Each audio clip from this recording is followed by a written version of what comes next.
स्पर्धा परीक्षा या यूट्यूब चॅनलवर पोलीस भरती करता महाराष्ट्राचा भूगोल या घटकावर आधारित प्रश्न आपण पाहणार आहोत. प्रश्न पहिला आहे, धरमतरची खाडी खालीलपैकी कोणत्या नदीच्या मुखात आहे? तर याचं उत्तर आहे आंबा नदीच्या मुखात आहे.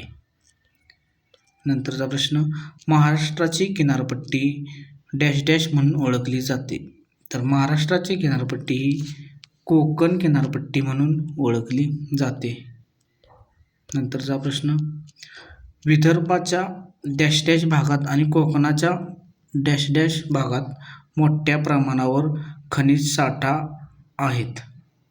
तर याचं उत्तर आहे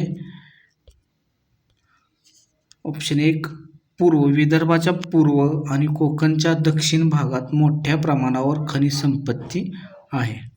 नंतरचा प्रश्न, खालीलपैकी कोणती नदी वर्धा नदीची उपनदी आहे?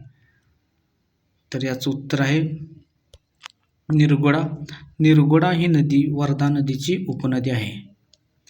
नंतरचा प्रश्न, संयुक्त महाराष्ट्र स्थापना कोणत्या ठिकाणाच्या संमेलनामध्ये करण्यात आली होती? तर संयुक्त महाराष्ट्र समितीची स्थापना ही बेळगाव येथे झालेल्या संमेलनामध्ये करण्यात आली होती. नंतरचा प्रश्न, पूर्वी कोंढाणा या नावाने ओळखला जाणारा किल्ला कोणता? तर पूर्वी कोंढाणा या नावाने ओळखला जाणारा किल्ला सिंहगड हा आहे. नेक्स्ट प्रश्न, असालमेंढा हा जलाशय कोणत्या जिल्ह्यात आहे? तर याचं उत्तर आहे ऑप्शन 4 चंद्रपूर या जिल्ह्यात आहे. संयुक्त महाराष्ट्राचे पहिले मुख्यमंत्री कोण होते? तर संयुक्त महाराष्ट्राचे पहिले मुख्यमंत्री यशवंतराव चव्हाण हे होते. नंतरचा प्रश्न, तारापूर पॉवर प्लांट हा कोणत्या प्रकारची वीज तयार होते? तर तारापूर पॉवर प्लांटमध्ये अणुऊर्जा प्रकारची वीज तयार होते. नंतरचा प्रश्न आहे, अनेर धरण कोणत्या जिल्ह्यात आहे? तर अनेर धरण हे धुळे जिल्ह्यात आहे. धुळे जिल्ह्यात आहे.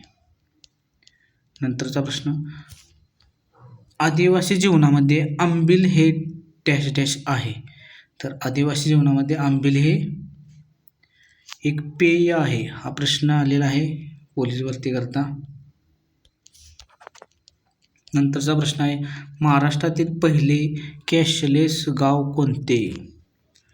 तर याचं उत्तर आहे महाराष्ट्रातील पहिले कॅशलेस गाव धसई हे आहे, जिल्हा ठाणे. नंतरचा प्रश्न आहे, महाराष्ट्र इंटेलिजन्स अकॅडमी म्हणजेच MIA कोणत्या शहरात आहे? तर याचं उत्तर आहे पुणे शहरात आहे.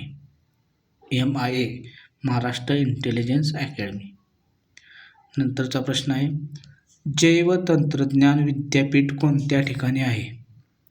तर जैवतंत्रज्ञान विद्यापीठ हे नागपूर या ठिकाणी आहे. जैवतंत्रज्ञान विद्यापीठ नागपूर या ठिकाणी आहे.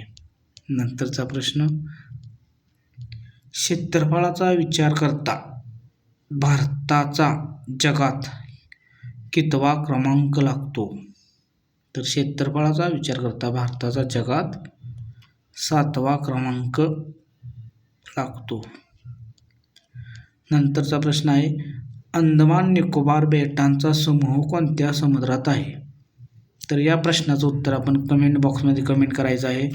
अंदमान निकोबार बेटांचा समूह कोणत्या समुद्रात आहे? ऑप्शन आहेत बंगालचा उपसागर, हिंदी महासागर, अटलांटिक महासागर आणि अरबी समुद्र.